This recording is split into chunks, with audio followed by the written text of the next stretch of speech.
Welcome to the Musician, Technician, Entrepreneur Podcast, coming to you from the Digital Audio Recording Arts at the University of St. Francis in Joliet, Illinois. My name is Alby Odum, and my co-host is Jeff Jaskowiak. In this first episode, we introduce ourselves and share our personal stories and philosophies on being a successful musician in the 21st century, and how we'll continue to explore these ideas through interviewing successful guests from the music industry. So here we are, episode 1 of Musician, Technician, Entrepreneur. And I thought before we got on this, what I hope is a long series of cool interviews with cool people, digging into their lives, I thought maybe we should just introduce ourselves briefly and maybe just talk about what we're doing right now. Briefly is tricky. Yeah, briefly is tricky. But right. we'll, let's see. It doesn't have to be so brief. It can be wherever it goes. It doesn't. Let's see. Yeah. Well, I've been playing music since I've been 10. Yeah. I started playing music with my cousin, and I wanted to start a band, and he said, what do you want to play? And he answered the question first. He says, I want to do drums. I said, okay, I'll play guitar. So that's how we started. And we started playing music during the time of the Beatles back in the day. And been playing music pretty much since then. Played all through high school, in different kinds of types of bands, mostly wedding bands to make money, and taught and all that time, and went to JUCO, the junior college in Joliet, which had some really great players and teachers at that time, and I got to also during the summer study at the J.B. Amersall jazz clinics for like 4 summers in a row, which pretty much changed everything about my focus in musicianship. Luckily got to study with guys like Pat Metheny and Gary Burton and Mick Goodrick and even Jamie Aebersold and all the things that they presented gave you enough to work with for a whole year. So the whole rest of the year you're working on their things. And concurrent with that, I in college just had a music ed major. Went to Lewis University, and they still had their music ed then. And funny thing is, the real thing I got out of that degree was my wife, and so well, that's pretty serious. Yeah. which I met because I was a student teacher, and it was kind of like that Police song, young teacher, that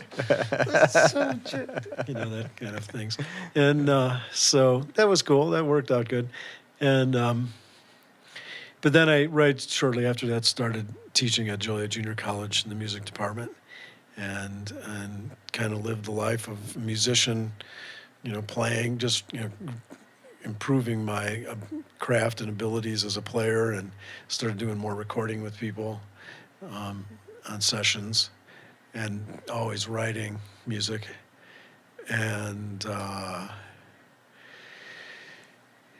continued teaching at the college, and so did that for a good long time, probably about 10 years, just working on my own musicianship, writing and playing and recording. And you're writing a lot, right? Yeah, always working with different, players and vocalists. And I like the idea. I think you told me one time that you actually took some time off just to write. Wasn't that? Yeah, that was part of that in there. Yeah. And I actually even wrote with a person and it's still in the back of my mind. It's still there, the ideas and the thoughts. I actually was working on a novel too. and so we would, Nanette, her name was Nanette Mahler, she and I would be writing partners, and we'd go over our stuff, and, so it was that part of it too. It's like, it's another life I could live, I guess. And, so things started going, well at the junior college, and I was teaching guitar there and teaching on occasion, some theory-ish type courses, and then we started this guitar ensemble, and I had one prior to when I first started in the early 80s. I had one, and it was cool. And then I had this really great crop of players in the late '80s, and all the things came together to to make it happen. And I had Joe Flisco he was one of my students, and he helped me. He said, okay, if you want to do this, I'll help you at least write out the music for you. And so we arranged. That was back in the heyday of Satriani and Steve Vai and Yngwie Malmsteen and all those guys. And so it was perfect for what we were trying to pull off. And that's where I got to meet you. I got to study there and be a part of that. And we tour and it was interesting because the business part of me started, and all that time I was all the time concurrent with that. I was always recording using tape machines, Sure. 2 tracks, 4 tracks, and things of that sort. Always archiving the ideas and trying to figure out what would be best. And so we always had that as a. It was always concurrent, playing, recording, and then I started working again. I had been married for, about at the beginning of the '90s for almost 10 years then, and so I started. One of the things I always wanted to do too was, it was in the late '80s, the same time when I started the Wolfpack. I always remembered Joe Zollin, who had a quote. He said, if you're going to be really a composer, writer, you have to have a space to do that. So I was back in that time. I was on a quest to find a house, to make it into the space, and I found it. And I redid the attic, and again, you probably still have sawdust in your lungs from that. Yeah, but it was a nice space. Yeah.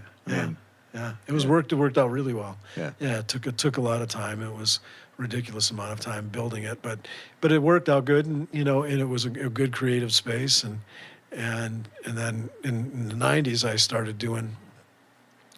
After the Wolfpack, I got a lot of connections in the high schools, and I made an offer to a friend of mine, Dan Hagedorn, who ran DJ's Music, and I said, hey, I think I can sell some gear for you, and he goes, hey, you're on, and so I became a outside salesman for him, and that was enabled me to buy the gear for my studio, right? And get up to speed on the new technologies. And he actually did say something that was interesting back in the early '90s, because I was trying to decide, okay, do I want to go with 8-track tapes or the 8-track reel-to-reels?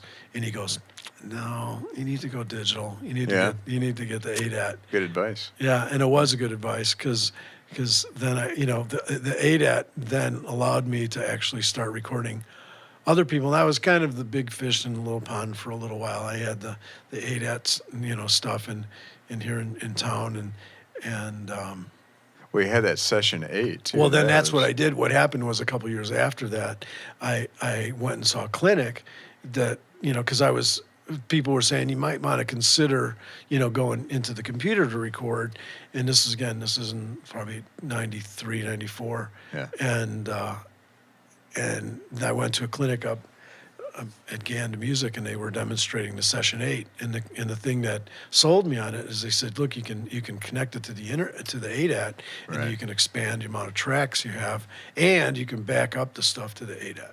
Right. It was like the first mega backup system for for sessions, and I was like, this is awesome. So that actually made it into a real deal studio in the '90s. Right. Well, I recorded a record with you back then, and then also you were the only guy I knew that had auto-tune. Yeah. And I knew a lot of people with a lot of strange, different kinds of studios, but you were the guy with auto-tune. Yeah, right. So it was a long algebra auto-tune. You had to bring it in and tune it and then send it back and see if it worked.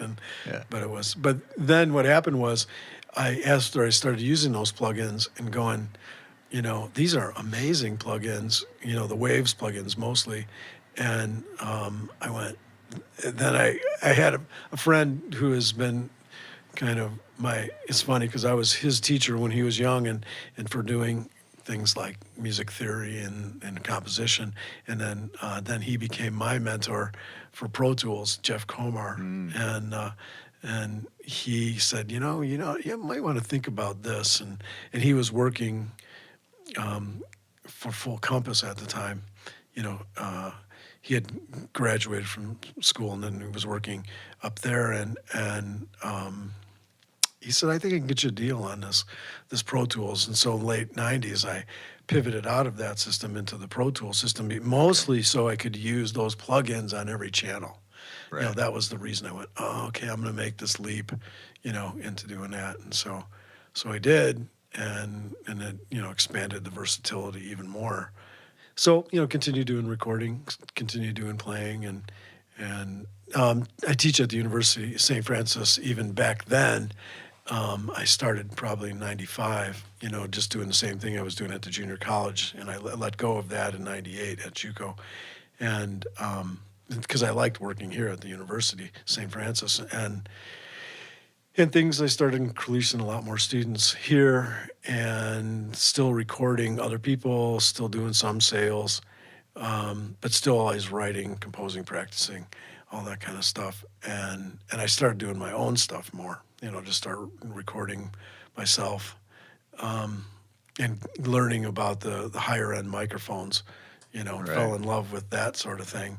And the pre's and the compressors, and I'd max out my Visa cards for a weekend and go and get all kinds of try it all, and sometimes keep one thing, but it was it was cost $300 cost doing business at that time to learn about all this new high end gear, so it was always tempting. That was another life I could have lived, as being a microphone salesman after the Iron Curtain fell, and I've always wanted to go to Eastern Europe and go collect microphones from old schools and churches and stuff and start selling them here in the States. But what's your favorite microphone that you've recorded your acoustic guitar with? Well, with my acoustic, I have these KM54 Neumanns, which just sound amazing. I have a couple pairs of them, and they're. But again, it's amazing because you have to. It's not just those microphones. I had a beautiful chain when I was recording them, and that's what I think made it. It was the Telefunken V72s going into a Manley EMU compressor for because really the ones those. They needed a lot of gain, and so having that Manley as a compressor in tracking, actually, it was a sweet combination. Yeah. And I suppose that there's a lot of other, mics too would, that could do that, but it seemed like the small diaphragm ones worked really well. Mm-hmm. And anyway, fell in love with microphones. Yeah. Always and Joe Flisco again, who was kind of partnered with me on all that stuff, kind of investing in the studio and, beginning our work together on some projects and, things of that sort. And so what happened was though, in 2007, I moved, and that's a whole nother story, but we moved to another place, and I had to kind of give up that studio that I had, and I had to build a new one. And so I built a new studio.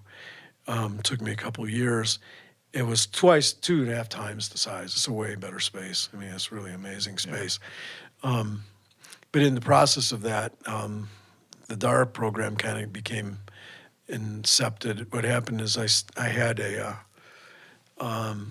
the director of maintenance, his son was one of my students privately at my house, and I worked with him, and he would come over to my studio and said, which is the second floor of my home, and said, "Why isn't the school doing stuff like this?" And I says, "I don't know why they're not." And so he says, "Let me work with that." Mm. And so he basically then,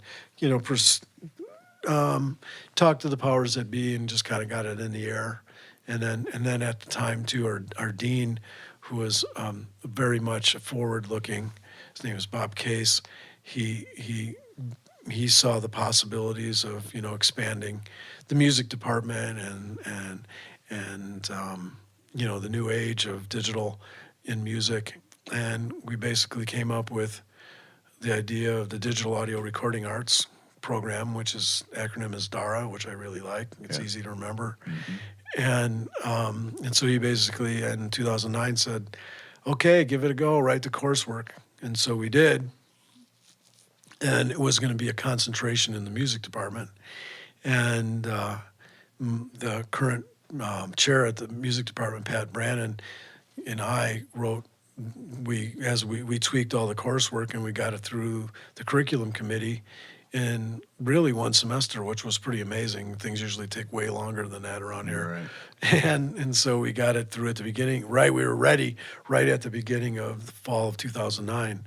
And it was just, these are really troubled times. That was when everything was falling apart. Yeah. I mean, golly. The economy was... Yeah, and there was even layoffs here, and things of that sort. And so it was like, how are we going to, build a whole new program in the midst of this mess of our economy now? And so we pursued it, though. We got it passed, and then basically they said, okay, you got it. Okay, now look for funding.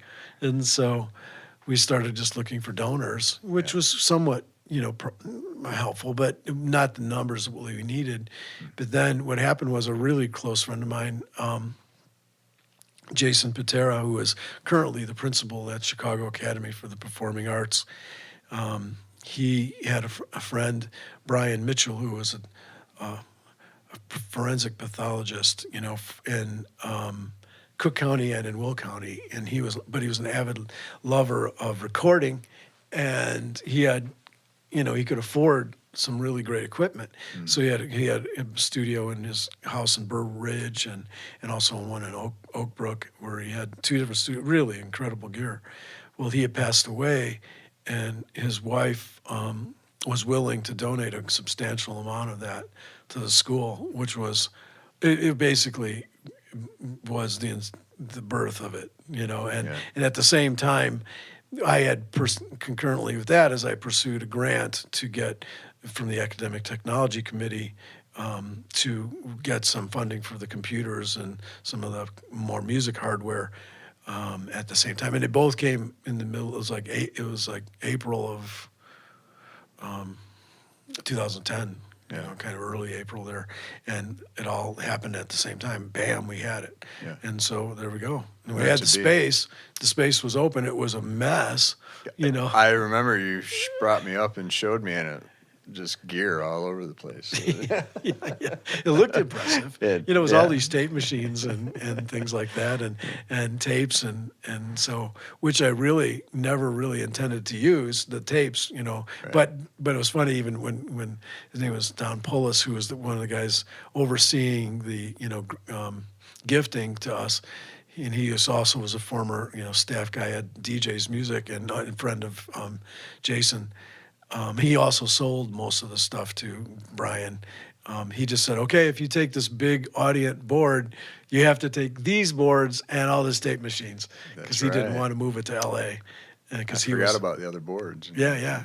We had all that stuff, and so. But when then Bob saw it, Bob K saw it, he went, this is unbelievable, and it wasn't unbelievable. It was an amazing gift, and it really upped the ante too of who I was as a engineer, because prior to all that, I mostly did things with small mixers and using just pre's, just like most like most studios are still. Right. And it's still, that's awesome to be able to do that. In fact, I'd like to expand that more here, even to be able to have that. But that Audient board is unbelievable. Mm-hmm. And so from there on, then we were a concentration in the music department. And what I realized was that we needed to get more of a full, well-rounded perspective on the new world in music, and which meant I think people, need the business element of it too, to be able to, to be able to say, okay, how can we make a living in these days with this? Right. And I just thought of you.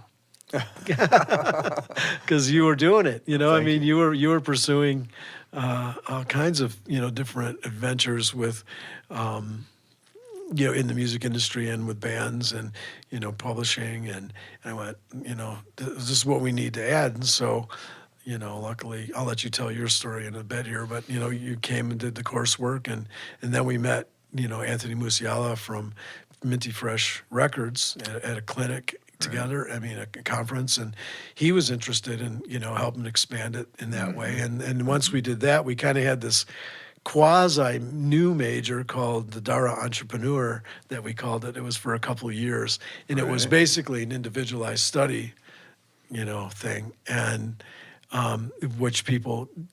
So there was a couple of years that they weren't able just to they took the concentration plus these other business courses that we developed, but then that was what was really growing because it's what needed to be in the air. It made sense for the students, it made sense for the parents, it made sense for us, to go that way, and so that continued to grow. And so then it came about in 2014 that Bob came back to us again 4 or 5 years later and said, blow it out to a whole big major, create the rest of the coursework. Yeah. And we did, thanks to Greenbush in our camping trips that we took and our long, thoughtful times in your camper, and really help from other adjuncts, Linnea McCracken and Natalie Caballero and Adam Hill, and even Anthony added more to it, and all those people contributed to their expertise of these courses to this, and voila, it was born in 2015 as we were finishing our graduate work that we were mandated to finish, and from IUPUI, the Music Technology Masters, which was okay. Some good people we met, and it was a good way to do it. And so, and then it's just continuing to grow it from there. So. Yeah. It's been quite a journey, hasn't it? It's amazing where it's at now from there. Yeah. Here we are in 2017. So you tell your story part? Well, sure. I'll tell my story. How you dovetailed in here. Let's see. I started playing guitar when I was 5 years old, and I didn't know anything on guitar. I played in bands, and I just kept playing, but I didn't really know how to play guitar until I met you. And that was when I was sophomore, junior in high school, and I wanted to be in the Wolfpack. And I remember probably one of the first lessons we did, and you laid out just all the 5 blues scales, as simple as that sounds now. I went, what? There's more than one blues scale?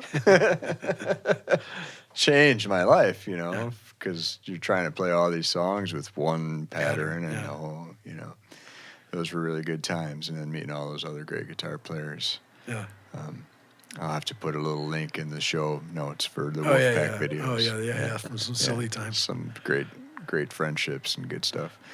From there, I went in real deep into just wanting to be a guitar player and do it professionally. And after I was done at Joliet Junior College, I went to NIU and studied with Friedhoch, and then out of there, I actually taught at Joliet Junior a little bit. That was probably when you were pivoting here to St. Francis. Right. I taught there for a little bit. And at the same time, I was playing in bands, but I was putting together a Christian rock band called Daniel's Window. And we got really serious and wanted to make a go, for the brass ring. So I ended up actually quitting the JJC gig because we were starting to tour too much. And in 1999, we signed our first record deal with a label called True Tunes. It was out of Nashville. Long story short, that whole stint went for about 7 years, and we pivoted into 2 more record deals and just toured our butts off. And I learned an immense amount about the record business and performing. We played over 1,000 shows. I learned about touring. I learned about sound. I learned about lights. I learned about everything that you have to do with touring. And when I would come home from touring, just like you had a lot of this multiple income stream that we talk about all the time. When I would come home from touring, I had a studio in my home, and I would record other groups, And originally the intention was just to record my own band. That was the whole reason I even built a studio and had. But then it was a 4-track machine when I was in high school. It turned into an 8-track reel-to-reel. Turned into sampling, lots of MIDI, SMPTE time code. Then I linked up with an 8-track machine, and then I moved up to ADAT machines. And then that was probably a lot when I'd bring my ADATs over to you, and you'd like do auto-tune and, those pesky string players that couldn't play in tune. And then I went to Pro Tools sometime in the 90s, late 90s, finally, when it had become accessible to the regular guy. And just I would record, I would go out on the road, and I'd come home and record, and that's kind of how I made my living for a long time. And I would teach some guitar, too. That was never the focus, but there was always those 3 things that was kind of the income. And then as the band started to kind of, we kind of did our run, and it looked like it wasn't elevating anymore. There was a steady incline with the band. Every year we could see, it was doing better and better, and we were selling records and making more money. But then there came a point to where it was kind of just going the opposite way. So everyone decided to sort of seem fairly mutual that we're still a band, but we went to part-time, I guess you would say. And at that time, I really upped my studio stuff. That's when I was just cranking out albums, probably done over 100 records with different artists and different projects and TV projects and voiceovers, audiobooks, just the whole gamut, whatever it was to keep me busy. I worked a lot mainly at 2 studios. I worked a lot with Kevin Chalfant at his studio, and I worked a lot with Dave Rudolph. Did a bunch of records with those guys and learned a lot from those guys. That turned into an interest in publishing because I could sit at home and make music, but I think partly what was happening is I was working with all these bands, and I realized they didn't know what to do with the music after they were done with the music. And I thought, well, one way to exploit your music would be film and TV. And I had been a long-time member of Taxi Music, and I had learned a lot through them, going to their conferences and being on their forum. So I started a publishing company, co-owner with Lance Gale. Me and him started a publishing company, and that's been really successful. We've been doing that for about a decade. So that's in a nutshell, I guess. Kind of, you could get detailed about things.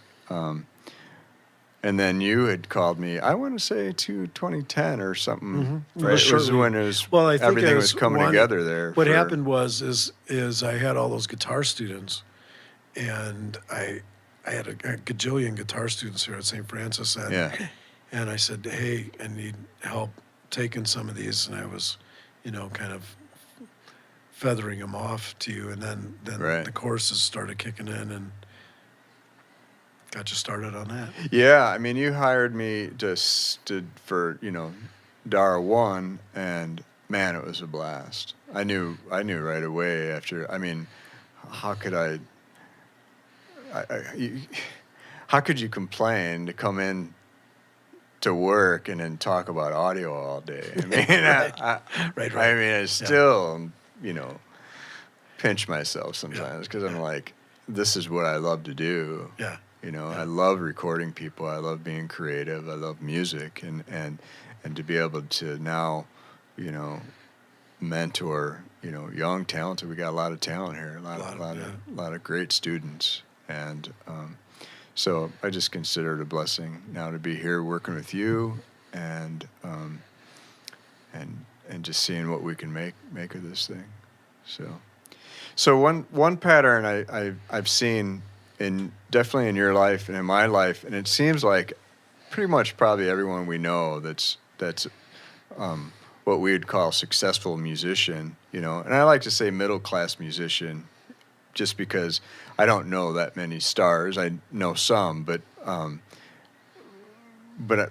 mostly everyone is just making a middle-class wage. So I don't mean anything bad when I say that middle-class musician. I just think that it's it's viable and realistic for someone to say, I want to be a musician in 2017, or not just a musician, but to be in the music industry. Mm-hmm. But it seems to me that the core of that is multiple income streams Mm-hmm. and wearing more than one hat. Wouldn't you agree? Exactly. Yeah. I mean, if we looked, if I back up, we're teaching now here full time. But if we both just backed up a couple of years, Right. it was playing, right? It was recording ourselves, recording other people, pitching to film, TV, teaching privately, right? I'm sure I'm missing stuff. Sales. Sales, right? That's multiple income streams, and that's to me one of the things that we're trying to say here to the students. That it's not just you graduate from here and you go to Caterpillar and apply for that engineering job. Yeah, definitely not. Yeah. It's not quite that. I don't want to say that easy, because it's never easy to get a good job, but you definitely have to be entrepreneurial, right? So early on when we started developing this program, you had a mantra that you would always say to me, and what was that? Remember? It's musician, technician, entrepreneur. And I loved that. Yeah. And I still love that. And I was just probably taking a shower, driving my car or something, and we were talking about starting a podcast. And I thought, what should we name that podcast? It just came to me like, yeah, there it is. Musician, technician, entrepreneur. Those are the three legs of every successful music industry person.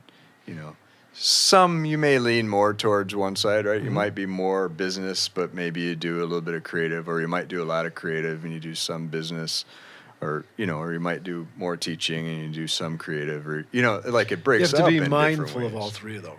You definitely have to be mindful of all three. Yeah. You have some expertise in all three. You can't just create art or create music and just think that people are going to buy it just because. There always has to be that business side of it, that entrepreneurial side of it. And these days, as you're making your own music, you have to have the technician side of it, right? Which is, how do I set up a microphone? What microphone do I use? What am I going to record to? What medium am I going to go to? What do I end up with at the end? MP3, wave?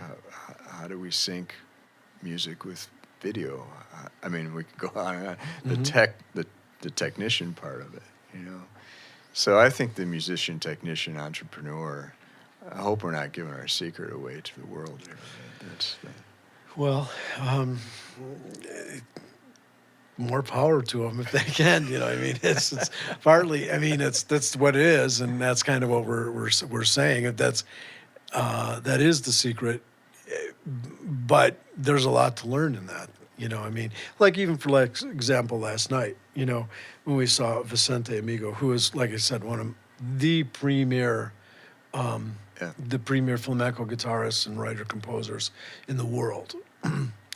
But he's the only one in that category, I would say, that's probably the only artist. All those guys were sidemen. You don't remember all of those guys. Sure. And probably on the next tour, good chance they won't be with him, Absolutely. And so those guys who are phenomenal players, that played with him, but, unless they're good friends, Right. they have to have some sort of way when they go back to Spain, to figure out, okay, what else am I going to do, or who else am I going to play with, or, can I, the stint with, Vicente might be the only one, Right. And Vicente can continue doing things because he's, a master at a super high level, and Right. and choose this different instrumentation people as he, sees fit. But it wouldn't surprise me if all those guys in his band do other things. like this, what we're talking about. Yeah. Yeah.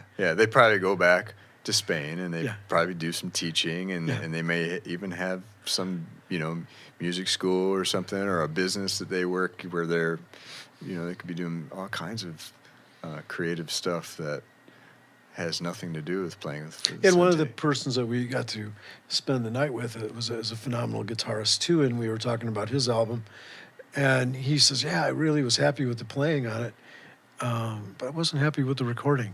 Right. And so again, there's that element of being knowledgeable of all of it. These days, it almost is it's necessary. That's why we're doing this podcast, right?